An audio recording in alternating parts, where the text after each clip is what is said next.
नमो भगवते वासुदेवाय।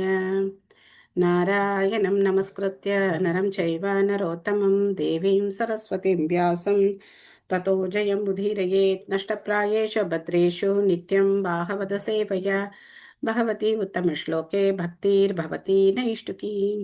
निगमकल्पतरोर्गलितं फलं सुखमुखादमृतद्रवसंयुतं विपद बाहवतं रसमालयं मुहुरहो रसिका भुवि भावुकाः। ॐ अज्ञानतिमिरान्तस्य ज्ञानाञ्जनशलाकया चक्षुरुन्मिलितं येन तस्मै श्रीगुरवे नमः। श्रीचैतन्यमनोभीष्टं स्थापितं येन भूतले स्वयं रूप कदा माह्यं ददाति स्वपदान्तिकम्। वन्देऽहं श्रीगुरो श्रीयुतपथकमलं श्रीगुरोन् वैष्णवांश्च श्रीरूपं साग्रजातं सहगण रघुनाथान्वितं तं सजीवं साद्वैतं सावधूतं परिजनसहितं कृष्णचैतन्यदेवम् श्रीराधा कृष्णपादान् सहगण ललिता श्रीविशाखान्वितांश्च हे कृष्ण करुणा सिन्धो दीनबन्धो जगत्पते गोपेश गोपिका कान्त राधा कान्त नमोऽस्तुते। तप्त काञ्चन गौराङ्गी राधे वृन्दावनेश्वरी वृषभानुसुते देवी प्रणमामि हरिप्रिये। वाञ्छाकल्पतरुभ्यश्च कृपा सिन्धुभ्यैव च पतितानां पावनेभ्यो वैष्णवेभ्यो नमो नमः। नमो विष्णुपादाय कृष्णप्रेष्ठाय भूतले श्रीमते भक्तिवेदान्त स्वामिन्गिति नामिने। नमस्ते सारस्वते देवे गौरवाणी प्रचारिणे निर्विशेष शून्यवादी पाश्चात्य देशतारिणे। जय श्री कृष्ण चैतन्य प्रभु नित्यानंद श्री अद्वैत गदाधर श्रीवासादि गौर भक्तवृंद। हरे कृष्णा कृष्ण कृष्ण हरे हरे हरे राम राम राम हरे हरे। मूकं करोति वाचालं पङ्गुं लङ्घयते गिरिं यत्कृपातमहं वन्दे श्रीगुरुं दीनधारिणं परमानन्दं माधवं श्रीचैतन्यम् ईश्वरं। हरिः ओं तत्सत्। हरे कृष्णा माता जी। हरे कृष्णा। हरे कृष्ण माता जी। प्रणाम माता जी। प्रणाम माता जी। हरे कृष्णा। हरे कृष्णा नमस्कारम हरे कृष्ण माता जी। नमस्कार माता जी। हरे कृष्णा नमस्कारम नमस्कारम। हरे कृष्णा। हरे कृष्णा माता जी। हरे कृष्णा நமஸ்காரம். நமஸ்காரம். ஹரே கிருஷ்ணா.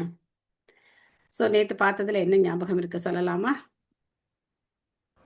ஹரே கிருஷ்ணா மாதாஜி. ஹரே கிருஷ்ணா. யுதிஷ்டர் வந்து அந்த சமாதானம் ஆகல, நிறைய பேரை கொண்டுட்டோன்னு அவர் ரொம்ப ஃபீல் பண்ணிட்டு இருந்தார். அவர் ஏன் சமாதானம் ஆகலைன்னா பகவான் தான் அவருக்குள்ள இருந்து அந்த சமாதானம் ஆக விடாம இருந்தது. ஏன்னா பீஷ்மர் கிட்ட இருந்து இது கேட்கணும் அப்படிங்கிறதுக்காக.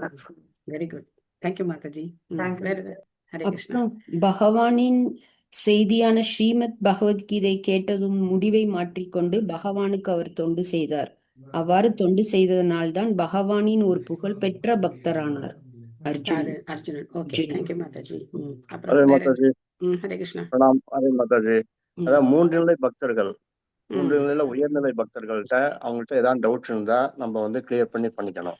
அப்புறம் சமநிலை பக்தர்கள் அவங்கள்ட்ட நட்போட இருந்து அவங்கள்ட்ட இருக்கணும். அப்புறம் நமக்கு கீழே உள்ள பக்தர்கள் இருந்தா அவங்கள அன்புக்காக கருணையாக இருந்து நம்ம ஏதாவது அவங்களுக்கு டவுட் இது பண்ணி அவங்கள இது பண்ணணும். அவங்களுக்கு பக்தி பற்றி. சூப்பர் பிரபு, தேங்க்யூ. ஸோ நம்மளோட உயர்ந்த பக்தர்கிட்ட நம்ம கேட்கணும். முதல்ல அவங்ககிட்ட நம்ம ஸ்ரவணம். டவுட் மட்டும் கிடையாது, அவங்க என்ன சொன்னாலும் கேட்கணும். அவங்க சொல்றதை நம்ம கேட்கணும். ஓகே, தேங்க்யூ பிரபு. ஹரே கிருஷ்ணா. ஒரே மாதிரி கங்கையை போல ஒப்பிடுறாரு. அதுக்கு கங்கை நதியை போல. சொல்லுங்க மாதாஜி. நம்ம பக்தி வந்து என்ன கஷ்டம் வந்தாலும் சந்தோஷம் வந்தாலும் ஒரே மாதிரியா பகவான நினைக்கணும். Yes, thank you Mataji. ஹரே கிருஷ்ணா மாதாஜி. ஹரே கிருஷ்ணா. சொல்லுங்க. பக்தவத்சலன் அவருக்கு ஒரு பேரு. ஏன்னா அவர் வந்து பக்தர்கள் வந்து புகழ் பெறணுன்றதுக்காக விட்டு கொடுப்பாரு. எப்படி இந்த ராமரார பாலம் கட்ட முடியாதா, பறக்க முடியாதா, ஆனா அனுமன் செய்யறதுக்கு அனுமன் புகழ் பெறணும்னு அவர் விட்டு கொடுக்கறாரு. அதே மாதிரி பீஷ்மர் புகழ் பெறணும்னு இங்கேயும் விட்டு கொடுக்கறாரு. அர்ஜுனன் புகழ் பெறணும். சண்டையில பகவான் என்ன பண்ணாரு, அர்ஜுனனை வந்து ஹீரோ ஆக்கிட்டார். அவர் தான் ஹீரோ, அர்ஜுனனை ஹீரோ ஆக்கிட்டார். அதனால அவர் பக்தவத்சலன், பக்தர்கள் வந்து பெருமை படணும்னு நினைக்கிறவர் அவர். தேங்க்யூ மாதாஜி. அதே மாதிரி சைத்தன்ய மகாபிரபு நினைச்சிருந்தா அவரால் உலகம் முழுக்க கிருஷ்ண பக்தியை பிரச்சாரம் பண்ணியிருக்க முடியும். ஆனா அந்த கிரெடிட் அவர் யாரு கொடுக்குறாரு? பிரபுபாதர். பிரபுபாதர் என்ன சொல்றாரு, அந்த கிரெடிட் நம்ம கொடுக்குறார், நீங்களா பிரச்சாரம் பண்ணுங்க அப்படின்னு சொல்லி. அதனால பகவானுடைய கருணை பிரச்சாரம் பண்றதுங்கிறது பகவானுடைய கருணை. நம்ம ஒவ்வொருத்தருக்கும் அந்த கிரெடிட்டை பகவான் கொடுக்குறாரு. நீங்களா பிரச்சாரம் பண்ணுங்க, நீங்களா பிரச்சாரம் பண்ணுங்க அப்படின்னு சொல்றாரு. நமக்கு என்ன தெரியும் பிரச்சாரம் பண்றதுக்கு? ஆனா பகவான் நமக்கு அந்த பாக்கியத்தை கொடுக்குறார். தேங்க்யூ மாதாஜி. ஹரே கிருஷ்ணா. ஹரே கிருஷ்ணா. ஸ்ரீமத் பாகவதம் முதல் ஸ்கந்தம் 8வது அத்தியாயம் குந்தி மகாராணியின் பிரார்த்தனைகள். ஸோ நேற்று குந்தி மகாராணிய பிரார்த்தனை நிறைவடைஞ்சு மாதாஜி, அந்த கிருஷ்ணரோட பாதம் இது இது ஒவ்வொன்றுக்கும் அந்த குறி போட்டிருக்கோம். அது ஆமா இன்னைக்கு ஆமா ஆமா இன்னைக்கு நம்ம அதை பார்த்துடலாம். ஆ. ஒரு ஸ்லோகம் படிச்சுட்டு அதுக்கப்புறம் நம்ம போலாம். அஹோ மே பஸ்யதா ஞானம் ருதிரூடம் துராத்மனः பரக்யஸ்யைவ தேஹஸ்ய பஹ்வ்யோ மே ஷிவ்ஹீநீர்ஹதா. மொழிபெயர்ப்பு பொருளுரை வழங்கியவர் திவ்யராச பக்தி வேதாந்த சுவாமி ஸ்ல பிரபுபாத் கி ஜெய். யுதிஷ்ட மகாராஜன் கூறினார், என் விதியே, நான் மிகப்பெரிய பாவியாவேன். அறியாமை நிரம்பியுள்ள என் இதயத்தை பார். முடிவாக பிறருக்காகவே இருக்க வேண்டிய இவ்வுடல் பற்பல படைப்பிரிவுகளை கொண்ட வீரர்களை கொன்று குவித்துள்ளது. இந்த உடல் அப்படிங்கிறது பிறருடைய நன்மைக்காக இருக்க வேண்டிய இந்த உடல். ஆனா இந்த உடலை நான் பாதுகாக்கணும், நான் அரசன் ஆகணும் அப்படிங்கிறதுக்காக இத்தனை பேரை நான் கொண்டு குவிச்சிட்டேனே அப்படின்னு சொல்லி இன்னும் யுதிஷ்ட மகாராஜருக்கு அந்த வருத்தம் போகல. புலம்பிக்கிட்டே இருக்கார். பொருளுரை. ஜெயஸ்ரீ மாதாஜி படிக்கிறீங்களா? ஜெயஸ்ரீ கண்ணன் மாதாஜி. ஹரே கிருஷ்ணா மாதாஜி. ஹரே கிருஷ்ணா. மொழிபெயர்ப்பு பொருளுரை வழங்கியவர் ஆச்சா பக்தி வேதாந்த பிரபுபாதக்கு ஜே. பொருளுரை. 21,770 ரதங்களும் 21,770 யானைகளும் 1,09,650 காலாட்படைகளும் மற்றும் 65,600 குதிரை படைகளும் சேர்ந்தது ஒரு அச்சோனையாகும். குருட்சேத்திர போர்க்களத்தில் பல அச்சோனிகளை கொண்ட வீரர்கள் கொல்லப்பட்டனர். யுதிஷ்ட மகாராஜன் உலகிலேயே மிக சிறந்த அரசராக இருந்ததால் மிகப்பெரிய எண்ணிக்கையை கொண்ட வீரர்கள் கொல்லப்பட்டதற்கு தானே பொறுப்பேற்றார். ஏனெனில் அவரை அரியாசனத்தில் அமர்த்துவதற்காகவே யுத்தம் ஏற்பட்டது. எப்படி பார்த்தாலும் இவ்வுடல் பிறருக்கென உள்ளதாகும். உடலில் உயிர் உள்ளவரை அது மற்றவர்களின் சேவைக்கு உரியதாகும். அது இறந்ததும் நாய்களுக்கும் நரிகளுக்கும் புழுக்களுக்கும் உணவாக இருக்க வேண்டும். இத்தகைய நிலையற்றதொரு உடலுக்காக இவ்வளவு பெரிய படுகொலை செய்யப்பட்டதே என்று அவர் வருந்தினார். ஹரே கிருஷ்ணா. ஹரே கிருஷ்ணா. ஸோ ஒரு அக்ஷோனிங்கிறத இவ்வளோ பெருசு இருக்கும்போது 18 அக்ஷோனி சேனைகள் எவ்வளோ பேர் கொண்டு இருப்பாங்க இல்லையா? நேற்றே நம்ம பார்த்தோம், இத்தனை கோடி பேர் கொல்லப்பட்டாங்க அப்படின்னு சொல்லி. அதெல்லாம் என்னால தானே அப்படின்னு சொல்லி இங்கே யுதிஷ்ட மகாராஜர் வருத்தப்படுறார். ஸோ நம்ம இன்னைக்கு பகவானுடைய பாத சுவடுகள், அதாவது பகவானுடைய பாதங்கள், வலது பாதம் இடது பாதம், 2 பாதத்திலையும் பல பல சின்னங்கள் இருக்கு. வலது பாதத்துல கிட்டத்தட்ட 11 சின்னங்கள் இருக்கு.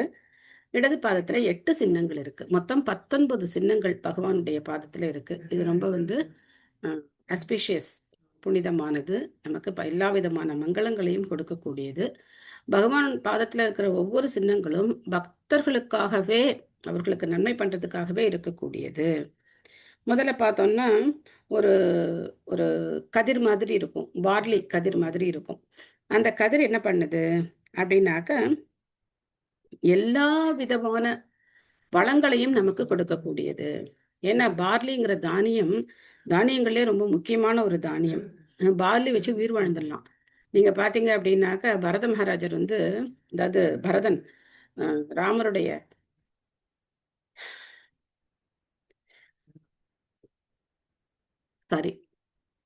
ராமருடைய தம்பி பரதன் எதை சாப்பிட்டு உயிரோட இருந்தார்னா இந்த பார்லி, இந்த தானியங்களை தான் சாப்பிட்டு இருந்தார். கிருஷ்ணன் அவர் சாப்பிட்டு இருந்தார். ஏன்னா அவர் எந்த வேற ஒரு அரண்மனையில இருக்கிற மாதிரி ஒரு ஆப்புலண்டான உணவு வகைகள் எல்லாம் அவர் எடுத்துக்கவே இல்லை. அவரும் காட்டுல இருக்கிற மாதிரியே அவரும் இந்த தவ வாழ்க்கை தான் வாழ்ந்தார். அவர் தனியா நந்த கிராமத்துல அவர் அப்படிதான் வாழ்ந்தார். அப்போ இந்த பார்லி அப்படிங்கிற அந்த தானியத்தினுடைய கதிர் பகவானுடைய பாதங்கள்ல இருக்கு. அது நமக்கு எல்லா விதமான மங்களங்களையும் கொடுக்கக்கூடியது. நிறைய இருக்கு, நான் ஒண்ணு மட்டும் சொல்றேன், ஏன்னா ரொம்ப டைம் ஆகும். அடுத்தது சக்கரம். பகவானுடைய பாதத்தில் இருக்கக்கூடிய சக்கரம் அப்படிங்கிற சின்னம். இந்த சின்னம் நமக்குள்ள இருக்கிற 6 விதமான எதிரிகளையும் அழிக்கக்கூடியது. நமக்குள்ள 6 விதமான எதிரிகள் யார் இருக்காங்க? காம, குரோத, மோக, லோப, மதம், ஆச்சரியம். இந்த 6 விதமான எதிரிகளையும் பகவானுடைய தாமரை பாதத்துல இருக்கக்கூடிய அந்த சின்னங்கள், அந்த சக்கரம் அப்படிங்கிறது எல்லாரையும் வெட்டி எடுக்கக்கூடியது. அதுக்கப்புறம் பார்த்தோம்னா ஒரு கோடு அப்படி நேரா போகும். ஊர்துவ ரேகா அப்படின்னு பேரு. அப்படி நேரா ஒரு கோடு போகும். ஊர்துவ ரேகா. அந்த ஊர்துவ ரேகா என்ன பண்ணுது அப்படின்னாக்க, நாம மேல் நோக்கி போகக்கூடிய பக்தியில நாம மேல் நோக்கி முன்னேறக்கூடிய வாய்ப்பை நமக்கு கொடுக்குது. பக்தர்கள் எப்பவுமே என்ன பண்றது கிடையாது, கீழே போறது கிடையாது. ஸோ மேல் நோக்கி போகக்கூடிய அந்த கோடு அதை குறிக்குது. அப்புறம் எவ்வளவு தாழ்ந்த நிலையில ஒருத்தர் இருந்தாலும் அவங்களையும் உயர்த்தக்கூடியது. ஒரு மனிதன் எவ்வளவு தாழ்ந்த நிலையில இருந்தா கூட சரி, ரொம்ப பாவகரமான வாழ்க்கையில ஈடுபட்டு ரொம்ப தாழ்ந்த நிலையில இருந்தா கூட அவங்களையும் உயர்த்தக்கூடியது அந்த ஊர்த்துவ ரேகா அப்படிங்கிறது. அடுத்தது பாத்தீங்கன்னா ஒரு தாமரை. பகவானுடைய பாதங்களே நம்ம வந்து தாமரை பாதங்கள்னு பார்த்தோம் இல்லையா? பகவானுடைய பாதங்கள்ல தாமரை சின்னம் பொறிக்கப்பட்டிருக்கு அப்படின்னு பார்த்தோம். நம்ம பங்கஜ நாபாய, நம்ம பங்கஜ மாலினே, நம்ம பங்கஜ நேத்ராய, நமஸ்தே பங்கஜ அங்கிரியே அப்படிங்கிறதுல பார்த்தோம். இப்போ இந்த தாமரையானது லக்ஷ்மி தேவியுடைய அந்த சின்னமா இருக்கக்கூடியது, லக்ஷ்மி தேவியை குறிக்கக்கூடியது. அது மட்டும் இல்லாம அந்த தாமரையில பார்த்தோம் அப்படின்னாக்க நெக்டர், அந்த தேன் இருக்கும் இல்லையா, அந்த மாதிரி பக்தர்கள் பகவானுடைய தாமரை பாதத்துல அந்த அமிர்தத்தை அவங்க வந்து சுவைக்கிறாங்க, அதை வந்து குறிக்கக்கூடியது. அடுத்தது ஒரு ஒரு அங்குசம் மாதிரி ஒண்ணு இருக்கும். அது என்ன என்ன அப்படின்னாக்க, ஒரு யானையை எப்படி அடக்கிறதுக்காக அந்த யானை பாகன் அந்த அங்குசத்தை, அது யானை வந்து அவ்வளோ பெருசு, அந்த அங்குசம் வந்து ரொம்ப சின்னதாக தான் இருக்கும். ஆனால் அதை வச்சு அந்த யானை பாகன் வந்து அந்த யானையை அடக்கி ஆள்ற மாதிரி நம்முடைய மனதை கட்டுப்படுத்தக்கூடியது. நம்முடைய மனம் அப்படிங்கிறது அந்த யானை மாதிரி அடங்காத ஒரு தன்மை கொண்டது. இன்னைக்கு கூட பகவத்கீதையில அதை பார்த்தோம் நாங்க. சஞ்சலம் ஹி மன கிருஷ்ண அப்படின்னு சொல்றார். மனம் வந்து அடங்காதது, அது வந்து எப்ப பார்த்தாலும் அலைப்பாயக்கூடியது. அதனால பகவானுடைய தாமரை பாதத்துல இருக்கக்கூடிய அந்த அங்குசம் அப்படிங்கிறது அந்த அடங்காத யானை மாதிரி இருக்கக்கூடிய நம்மளுடைய மனதை அடக்கக்கூடியது. ஹரே கிருஷ்ணா மாதாஜி, அன்னைக்கு சொன்னீங்க பகவத்கீதை அந்த இதுல வந்து மனச வந்து காலையில எந்திரிச்சோடனே அடிச்சுக்கணும் சொன்னீங்க. ஆமா, பக்தி சித்தாந்த சரஸ்வதி தாக்கூர் சொல்லியிருக்காரு. அடிச்சுக்கல, ஆனா நினைச்சுக்கிறேன். அந்த மாதிரி அடிச்சுக்கணும்னு சொல்றாரு அவர். அப்பதான் அந்த மனம் வந்து அடங்கும் அப்படின்னு சொல்றார். அடுத்த சின்னம் வந்து பார்த்தோம் அப்படின்னாக்க கொடி. கொடி அப்படிங்கிறது எப்பவுமே வெற்றியினுடைய சின்னமா இருக்கக்கூடியது இல்லையா? துவஜ அப்படின்னா கொடி. நம்ம கோவிலெல்லாம் பார்க்குறோம், கருட ஸ்தம்பம், கருட துவஜம் அப்படின்னு பார்க்குறோம். இந்த கொடி ஏற்றக்கூடிய அந்த இடம். ஸோ அந்த கொடி வந்து பக்தனுக்கு எப்பவுமே வெற்றி தான் அப்படிங்கிறத குறிக்கக்கூடியது அந்த கொடி. அதுக்கப்புறம் பார்த்தோம்னாக்க ஒரு வஜ்ரா, ஒரு ஒரு தண்டர் போல்ட், பகவான், அதாவது இந்திரன் கையில் இருக்கிற வஜ்ராயுதம் மாதிரி ஒரு வஜ்ராயுதம் இருக்கு. அந்த வஜ்ராயுதம் என்ன செய்யக்கூடியது அப்படின்னா, நம்முடைய கடந்த கால பாவ விளைவுகள் எல்லாத்தையும் அழிக்கக்கூடியது. எப்படி வஜ்ராயுதத்தை ஒரு மலை மேல பிரயோகிச்சாங்கன்னா அந்த மலையெல்லாம் அப்படியே பொடி பொடியா போகுமோ, அந்த மாதிரி பகவானுடைய பாதங்கள் இருக்கக்கூடிய அந்த வஜ்ராயுதம் அப்படிங்கிறது பக்தனுடைய எல்லா பாவங்களையும் தூள் தூளாக போக்கக்கூடியது. அடுத்தது அம்ப்ரல்லா, ஒரு சத்ரி. நமாமதே தேவ பதாரவிந்தம் பிரபன்னதாபோபசமாத பத்திரம் என் மூலகேதோ யதயஞ்சசாரோ சம்சார துக்கம் பகிருக்ஷிபந்தி அப்படின்னு தேவர்கள் வந்து பகவானுடைய பாதத்தை பார்த்து இந்த பிரார்த்தனையை செலுத்துறாங்க. இது வந்து பாகவதத்தினுடைய 3வது காண்டத்துல வரும். படைப்பு அப்படிங்கிறது நடந்ததுக்கு அப்புறம் தேவர்கள் வந்து என்ன பண்றதுன்னு அவங்களுக்கு தெரியல. எப்படி நம்ம அடுத்து என்ன காரியம் பண்ணணும் அப்படின்னு அவங்களுக்கு தெரியல. இந்த 33 கோடி தேவர்கள் கிடையாது, இதுக்கு முன்னாடி இந்த தேவர்களுக்கு முன்னாடி படைக்கப்பட்ட தேவர்கள். அவங்களுக்கு எப்படி செயல்படணும்னே தெரியல. அப்போ அவங்க பிரார்த்தனை செலுத்துறாங்க. பாகவதம் முழுக்கவே பிரார்த்தனை தான். அதுல முதல் பிரார்த்தனை செலுத்துறாங்க. நமாமதே தேவ பதாரவிந்தம் பிரசன்ன தாபோ பசமாத பத்திரம் அப்படிங்கிறாங்க. ஆதபத்திரம் அப்படின்னாக்க குடை. பகவானுடைய தாமரை பாதங்கள் குடைக்கு ஒப்பிட்டு சொல்லப்பட்டிருக்கு. ஆனா அந்த தாமரை பாதங்கள்ல ஒரு குடை சின்னமும் இருக்கு. அப்புறம் பகவானுடைய பாதங்கள் வேற எதுக்கு ஒப்பிட்டு நம்ம வந்து பார்த்தோம்? யாருக்காவது ஞாபகம் இருக்கா? போன வாரம் பார்த்தோம்னு நினைக்கிறேன். எதுக்கு ஒப்பிட்டு பார்த்தோம்? தாமரைப்பூ. அது ஓகே, அது நம்ம இப்ப கூட டிஸ்கஸ் பண்ணோம்.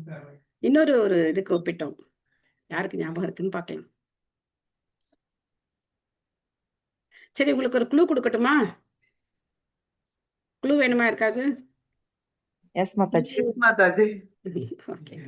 கண்ணுக்குட்டியோட காலடி குழம்பை பத்தி கூட பார்த்தோம் அந்த ஸ்லோகத்துல. அந்த ஸ்லோகத்துல பகவானுடைய தாமரை பாதங்கள் எதுக்கு ஒப்பிட்டு சொல்லப்பட்டிருந்தது? அன்னப்பறவைங்களா? No, no, no. ஓகே, படகுக்கு ஒப்பிட்டு சொல்லப்பட்டது. சமாஷிதையே பத பல்லவ ப்ளவம் மகத் பதம் புண்ணிய யசோ முராரே பவாம்புதீர் வத்ச பதம் பரம் பதம் பதம் பதம் எத் பிபதாம் ந தேஷாம் அப்படிங்கிறது அந்த ஸ்லோகத்துல பார்த்தோம். பிரம்மாவோட பிரார்த்தனை. பிரம்மா இந்த மாதிரி சொல்றார். பகவானுடைய பாதங்கள் எதுக்கு ஒப்பிட்டு சொல்றார் பிரம்மா? ஒரு படகுக்கு ஒப்பிட்டு சொல்றார். இங்க நம்ம பார்க்கிறோம் பகவானுடைய பாதங்கள் ஒரு குடைக்கு ஒப்பிட்டு சொல்லப்பட்டிருக்கு. பட் அதே பாதங்கள்ல ஒரு குடை சின்னமும் இருக்கு. அப்போ எப்படி நமக்கு இந்த குடையானது எல்லா விதமான அந்த வெயிலையும் சரி மழையிலையும் சரி நம்மளை பாதுகாக்குதோ, அந்த மாதிரி இந்த குடையானது நமக்கு பாதுகாப்பு கொடுக்குது. இந்த பௌதிக உலகத்தினுடைய எல்லா துன்பங்கள்லேருந்தும் பகவானுடைய பாதங்கள்ல இருக்கிற குடையானது நமக்கு பாதுகாப்பு கொடுக்குது. அதே சமயத்துல பகவானும் என்ன பண்றார், இந்த கோவர்தன மலையை ஒரு குடையா தூக்கி பக்தர்களுக்கு பாதுகாப்பு கொடுத்தார் இல்லையா? இந்திரனுடைய அந்த மழையிலேருந்து பக்தர்களை காப்பாத்துறதுக்காக, விருந்தாவன வாசிகளை காப்பாத்துறதுக்காக அந்த கோவர்தன மலையை பகவான் கொடையா தூக்கினார். அடுத்தது என்ன அப்படின்னாக்க, ஒரு அருங்கோணம் ஒன்று இருக்கும். ஸோ அது என்ன என்ன என்ன காட்டுது, அதாவது 8 கோணங்கள் இருக்கிற மாதிரி இருக்கும். அது என்ன காட்டுது அப்படின்னாக்க, பக்தர்கள் 8 திசையையும் வெற்றி கொள்வார்கள், எல்லா திசைகளையும் வெற்றி கொள்ளக்கூடியவர்கள். ஒன்று பார்த்தீங்கன்னா பக்தர்களுக்கு நன்மை செய்யக்கூடிய சின்னங்கள். அதுதான் பகவானுடைய பாதங்கள்ல பகவான் வச்சிருக்கார். தன்னுடைய பக்தர்களுக்கு அதனால என்ன நன்மை, அப்படித்தான் பகவான் தன்னுடைய பாத சின்னங்கள் அப்படிதான் இருக்கு.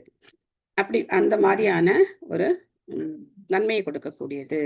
அதுக்கப்புறம் ஒரு ஸ்வஸ்திகா, இந்த ஸ்வஸ்திக் சின்னம் இருக்கு.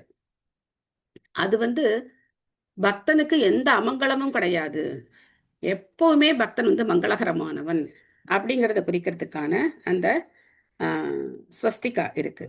அதுக்கப்புறம் பார்த்தீங்கன்னா ஒரு பழம், இந்த ஜம்பு பழம் அப்படின்னு சொல்றது, அந்த பழம் இருக்கு. அதாவது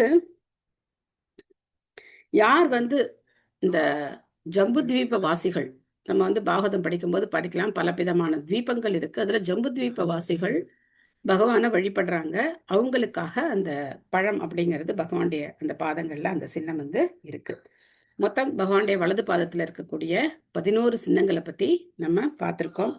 அடுத்தது பகவானுடைய இடது பாதத்துல இருக்கக்கூடிய 8 சின்னங்களை பத்தி பார்க்கலாம். பகவானுடைய பாதங்கள்ல ஒரு சங்கு, இடது பாதத்துல ஒரு சங்கு பொறிக்கப்பட்டிருக்கு. சங்கு பார்த்தோம் அப்படின்னாக்க எப்பவுமே வெற்றியினுடைய அறிகுறி. இஸ்கான் கோவில்ல நீங்க எப்பவுமே பார்த்தோம் அப்படிங்கனாக்க, ஆரத்திக்கு முன்னாடி என்ன பண்ணுவாங்க, சங்கு ஊதுவாங்க. சங்கு ஊதுனதுக்கு அப்புறம் தான் ஸ்கிரீனே ஓபன் பண்ணுவாங்க. சங்கு ஊதிட்டு அப்புறம் ஸ்கிரீன் ஓபன் பண்ணுவாங்க. அதே மாதிரி எந்த ப்ரொசஷன் நடக்கும் போதும், பகவான் வெளியில கிளம்பி போறார் அப்படின்னா உடனே சங்கு ஊதுவாங்க. புறப்பாடு இருக்குன்னா சங்கு ஊதுவாங்க. ஸோ அது வெற்றியின் சின்னமாக அது கொண்டாடப்படுது. பகவத்கீதையிலையும் பார்த்தோம் அப்படின்னாக்கா, சண்டைக்கு முன்னாடி என்ன பண்றாங்க அப்படின்னா சங்கு ஊதி அந்த சண்டைய துவங்குறாங்க. பகவானுடைய கையில இருக்கிற சங்கோட பேரு இருக்கா தெரியுமா?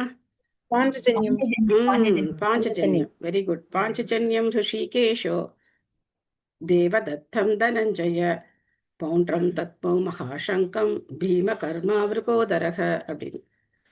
பகவானுடைய சங்கு பாஞ்சஜன்யம், அர்ஜுனுடைய சங்கு தேவதத்தம், பௌண்ட்ரம் அப்படிங்கிறது பீமனுடைய சங்கு. ஸோ இது மாதிரி ஒவ்வொரு சங்குக்கும் பேர் இருக்கு. இவங்கெல்லாம் ஆழ்வார்கள் தான் இது மாதிரி இருக்காங்க நமக்கு சொல்லப்பட்டிருக்கு. அடுத்தது பார்த்தோம்னா ஆகாயத்தை குறிக்கக்கூடிய 2 வட்டங்கள் இருக்கும். ஒரு வட்டம் பெருசா இருக்கும், அதுக்குள்ள ஒரு வட்டம் இருக்கும், 2 வட்டங்கள் இருக்கும். அதாவது பகவான் இந்த பிரபஞ்சத்தை முழுக்க ஆட்சி செய்யக்கூடியவர் அப்படிங்கிறத குறிக்கிறதுக்காக அவருடைய பாதங்கள்ல இந்த 2 வட்டங்கள் இருக்கு. அடுத்தது பார்த்தோம் அப்படின்னாக்க ஒரு வில்லு, வில் இருக்கும், பவ். அது எதுக்காக இருக்கு அப்படின்னாக்க, யார் பகவானுடைய பாதங்கள்ல அடைக்கலம் எடுத்துக்கிறாங்களோ அவங்க எல்லா விதமான கவலைகள்ல இருந்து விடுபடுவாங்க. அவங்களுடைய எல்லா கவலைகள்ல இருந்தும் அவங்களை விடுவிக்கக்கூடியது பகவானுடைய பாதங்கள். அதனால அந்த வில் இருக்கு. அடுத்தது பார்த்தோம் அப்படின்னாக்க, நான் கொஞ்ச நேரம் முன்னாடி சொன்ன ஸ்லோகத்தோட அர்த்தம் தான். ஒரு கன்றினுடைய காலடி குழம்பு இருக்கு, அதே ஸ்லோகம் தான். சமாஷிதையே பத பல்லவ பிளவம் மகத்பதம் புண்ணிய யசோ முராரே பவாம்புதிர் வத்சபதம். வத்சன்னா கண்ணுக்குட்டி. அந்த கண்ணுக்குட்டியோடைய காலடி குழம்பும் பகவானுடைய பாதத்துல இருக்கு.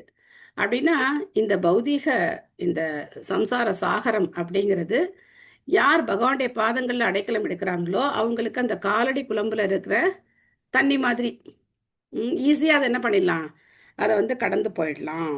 அதனால அது இருக்கு. அடுத்தது ஒரு திரிகோணம், ஒரு ஒரு திரிகோணம், ஒரு முக்கோணம் ஒண்ணு இருக்கு. அது என்ன அப்படின்னா இதுக்கு நிறைய சொல்லலாம், இந்த திரிகோணத்துக்கு நிறைய சொல்லலாம்.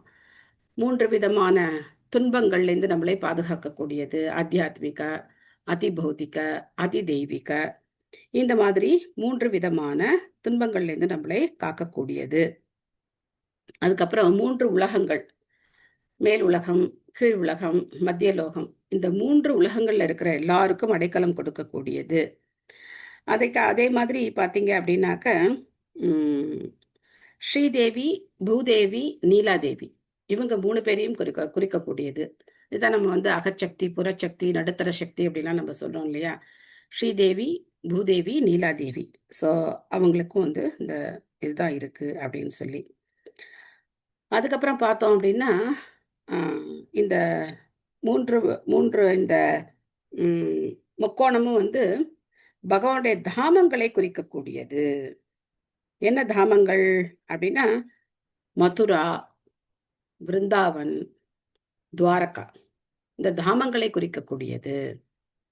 அதே மாதிரி பகவான் வாமனரா என்ன பண்றார், வந்து திருவிக்கிரமரா மாறி இந்த எல்லா பிரபஞ்ச ஓடுகளை எல்லாம் துளைச்சு என்ன பண்றார், கங்கையை வரவழைக்கிறார் இல்லையா. ஸோ பகவானுடைய அந்த அற்புதமான திருவிக்கிரமர் அந்த அவதாரத்தையும் குறிக்கக்கூடியது. ஸோ இது மாதிரி பகவானுடைய அந்த முக்கோணங்களுக்கு நிறைய அர்த்தங்கள் இருக்கு. அடுத்தது இருக்கிறது ஒரு கலசம், ஒரு சின்ன பானை மாதிரி இருக்கும், ஒரு கலசம் இருக்கு. ஸோ கலசமே நம்ம எப்போவுமே பார்த்தோம் அப்படின்னாக்க அதுவும் மங்களகரமானது. இந்த பொற்கலசம் அது வந்து அமிர்த கலசம். அது என்னது, அமிர்த கலசம். பக்தர்களுக்கு பகவானுடைய பாதங்களை யார் சரணடைகிறாங்களோ அவங்களுக்கு பகவான் தன்னுடைய பக்தி அப்படிங்கிற அமிர்தத்தை கொடுக்கக்கூடிய அந்த அமிர்த கலசம். அதுக்கப்புறம் பார்த்தீங்க அப்படின்னாக்க ஒரு பிறை நிலா, ஒரு பிறை சந்திரன் இருக்கு. பிறை சந்திரனை வந்து சிவபெருமான் என்ன பண்ணியிருக்கார், தன்னுடைய ஜடாமுடியில சுடியிருக்கார். பகவானுடைய பாதங்களை அவர் தன்னுடைய தலையில தாங்கியிருக்கார் தான் அர்த்தம். பகவான் அந்த பிறைச்சந்திரனுக்கு என்ன அர்த்தம்னா பகவானுடைய தாமரை பாதங்களை அவர் வந்து சிவபெருமான் தன்னுடைய தலையில தாங்கி இருக்கார். அந்த பிறைச்சந்திரன் பகவானுடைய பாதங்கள்ல இருக்கு. அதுக்கப்புறம் இந்த பிறைச்சந்திரனை பார்த்தோன்னா எப்பவுமே என்ன ஆயிட்டே இருக்கும், அது வளர்ச்சி ஆயிட்டே இருக்கும் இல்லையா. பௌர்ணமியை நோக்கி அது வந்து வளர்ச்சி ஆயிட்டே இருக்கும். அந்த மாதிரி பக்தனும் தன்னுடைய ஆன்மீக வாழ்க்கையில என்ன ஆயிட்டே இருக்கான், அவனுடைய வளர்ச்சி அப்படிங்கிறது எப்பவுமே இருக்கக்கூடியது பிறைச்சந்திரன். அடுத்தது ஒரு மீன் சின்னம் பகவானுடைய பாதத்துல இருக்கு.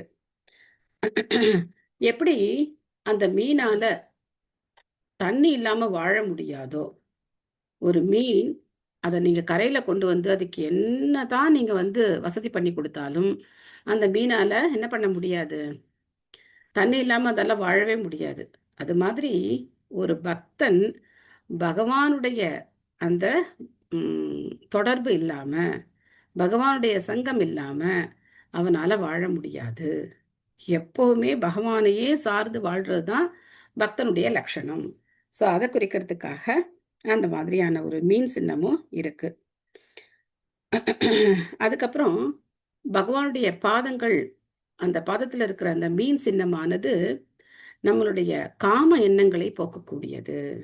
யாருக்காவது இந்த மாதிரி காமத்தினால யாருக்காவது ரொம்ப துன்பம் இருக்கு, அவங்களால அதுலேருந்து வெளியில வர முடியல அப்படின்னா பகவானுடைய பாதத்தில் இருக்கிற மீன் சின்னத்தை அவங்க என்ன பண்ணலாம், அவங்க வந்து அதை மெடிடேட் பண்ணலாம். அப்போ அந்த மாதிரியான துன்பங்கள்லேருந்து அவங்க விடுபடலாம். ஏன்னா இந்த காமம் தான் இந்த உலகத்துல நம்மளை வந்து கட்டி போட்டு வச்சிருக்கு. காமம் அப்படிங்கிறதோட வெளிப்பாடு பல பல விதங்கள்ல இருக்கு. அதை வந்து அதனுடைய ஹையஸ்ட் தான் என்னது, ஆண் பெண் அந்த கவர்ச்சி அப்படிங்கிறது. அது மட்டும் இல்லாம சப்டலா காமம் அப்படிங்கிறது பல விதங்கள்ல இருக்கு. ஒரு கூட்டத்துல நம்ம மட்டும் தனியா தெரியணும் அப்படின்னு நினைச்சோம்னா கூட அதுவும் காமம் தான். எல்லாரும் நம்மளை பாராட்டணும், நமக்கு வந்து புகழ் கிடைக்கணும், நமக்கு பேர் கிடைக்கணும் அப்படின்னு நினைச்சா கூட அதுவும் காமம் தான். காமத்தினுடைய வெளிப்பாடு பல விதங்கள்ல இருக்கு. ஆக அந்த மாதிரியான எண்ணங்கள்ல இருந்து நம்ம விடுபடணும் அப்படின்னாக்க பகவானுடைய பாதத்துல இருக்கிற அந்த மீன் சின்னத்தை நாம தியானம் பண்ணணும். இது மாதிரி பல அர்த்தங்கள் இருக்கு பகவானுடைய பாதத்துல. ஓரளவுக்கு நான் வந்து உங்களுக்கு இப்போ சொல்லியிருக்கேன். ஸோ இந்த எல்லா சின்னங்களும் மங்களகரமானவை. இந்த மங்களகரமான சின்னங்கள் பொதிக்கப்பட்ட பகவானுடைய தாமரை பாதங்கள்ல யார் ஒருத்தர் தியானம் பண்றாங்களோ அவங்களுக்கு எல்லா விதமான மங்களகரமான நன்மைகளும் கிடைக்கும். பகவானுடைய பக்தியில அவங்க எப்படி இருப்பாங்க? ஸ்திரமா இருப்பாங்க. ஒன்னொன்னும் பார்த்தோம் இல்லையா? அது மாதிரி நமக்கு நன்மை செய்யறதுக்காகவே தான் பகவான் வந்து தன்னுடைய தாமரை பாதங்களை நமக்கு இந்த மாதிரி இருக்கு அப்படிங்கிறதே நமக்கு வந்து காட்டி அருளி இருக்கார். இல்லைன்னா இது நமக்கு புரியவே புரியாது. இதே மாதிரி சைத்தன்ய மகாபிரபுடைய பாதங்கள்லையும் குறிப்பிட்ட சின்னங்கள் இருக்கு. ஸ்ரீமதி ராதாராணுடைய பாதங்கள்லையும் சின்னங்கள் இருக்கு. அதனால சாதாரணமான ஒரு மனிதனை கடவுளாக்குறதுங்கிறது முட்டாள்தனம். அவங்க பாதத்துல எல்லாம் என்ன இருக்கும்? அழுக்குதான் இருக்கும், வேற ஒன்றும் இருக்காது. ரேகைகள் தான் போயிட்டு இருக்குமே தவிர இந்த மாதிரியான சின்னங்கள் எல்லாம் இருக்காது. இதே நீங்க பாத்தீங்க அப்படின்னா கோபியர்களுடைய பாதங்கள் எல்லாம் சின்னங்கள் கிடையாது. கிருஷ்ணர், ஸ்ரீமதி ராதாராணி, சைத்தன்ய மகாபிரபு, நித்யானந்த பிரபு, அத்வைத ஆச்சாரியார் இவங்க பாதங்கள்ல தான் சின்னங்கள் இருக்கு. இங்க மாயப்பூர் கோவில்ல வந்து எப்படி வச்சிருப்பாங்க அப்படின்னா லோட்டஸ் ஃபீட் எப்படி வச்சிருப்பாங்கன்னா பகவான் ஆல்டரை கீழே வரிசையா அந்த பாதங்கள் பொறிக்கப்பட்ட அந்த சின்னங்களை ஒரு இதுல வந்து வச்சிருப்பாங்க. நல்லா அழகா பித்தளையில இது பண்ணி உடன் ஒர்க் பண்ணி அங்க வச்சிருக்காங்க. அதே மாதிரி பஞ்சதத்துவா கிட்டையும் வச்சிருக்காங்க. டெய்லி பக்தர்கள் பகவானுடைய பாதங்களுக்கு பூக்களை சமர்ப்பணம் பண்றது, துளசி இலைகளை சமர்ப்பணம் பண்றது, அந்த மாதிரி பண்ணி அந்த பாதங்களை எல்லாரும் வந்து வணங்குவாங்க. அந்த சின்னங்கள் எல்லாம் அதுல இருக்கு. ஆனா தொட்டு தொட்டு என்ன ஆகுது அப்படின்னாக்க அது அழிஞ்சு போயிடுது. அதனால அதுல பித்தளையில தான் கார் பண்ணியிருக்காங்க. அதை வந்து வருஷத்துல ஒரு தடவை 2 தடவை பக்தர்கள் கொண்டு போய் பெயிண்டிங் பண்ணி திரும்ப அந்த சின்னங்கள் நல்லா பளிச்சுன்னு தெரியற மாதிரி பெயிண்டிங் பண்ணி கொண்டு வந்து வைப்பாங்க. திரும்ப தொட்டு தொட்டு வந்து அது வந்து மறைஞ்சு போயிட்டே இருக்கும். ஆனா எனிவே டெய்லி பக்தர்கள் வந்து பகவானுடைய பாதங்களுக்கு அந்த சின்னங்களுக்கு பூக்களை சமர்ப்பிச்சு துளசி இலையை சமர்ப்பிச்சு எல்லாரும் வந்து வணங்குறது வழக்கம். ஸோ நாமளும் வந்து பகவானுடைய பாதங்கள்ல மனசுல நினைச்சு தாமரை பாதங்கள்ல மனசுல நினைச்சு பகவானுடைய பாதங்களுக்கு நம்ம பூ வைக்கணும். பொதுவா எனக்கு தெரிஞ்ச வரைக்கும் நம்மெல்லாம் வந்து வீட்டில் இந்த மாதிரி பெருமாளுக்கு அந்த மாதிரிலாம் நம்ம பூ வைக்கும்போது மேலே வைப்போம், அந்த ஆணியில தான் பூ வைப்போம். அந்த மாதிரி வைக்காம நம்ம என்ன பண்ணலாம் அப்படின்னா பகவானுடைய பாதங்களுக்கு பூக்களை சமர்ப்பிக்கலாம். பகவானுடைய பாதங்களுக்கு வரிசையா அழகா நம்ம பூக்களை சமர்ப்பிக்கலாம். ஏன்னா நம்மளுடைய நோக்கம் அப்படிங்கிறது பகவானுடைய பாதங்கள் தான் நமக்கு சரணம். அந்த பாதங்கள்ல சரணாகதி நம்ம அடையணும். ஸோ அதனால அந்த பாதங்களை நம்ம வந்து நோக்கணும் அப்படிங்கிறதுக்காக பகவானுடைய பாதங்கள்ல நம்ம வந்து பூக்களை சமர்ப்பிக்கலாம். இல்லை உங்களுக்கு மேலே வச்சு பழக்கம் இருக்கு அப்படின்னா மேலையும் வைங்க கீழையும் வைங்க அந்த மாதிரி பண்ணிக்கலாம். ஆனா பகவானுடைய பாதங்களுக்கு கண்டிப்பா மலர்களை நாம சமர்ப்பிக்கணும்.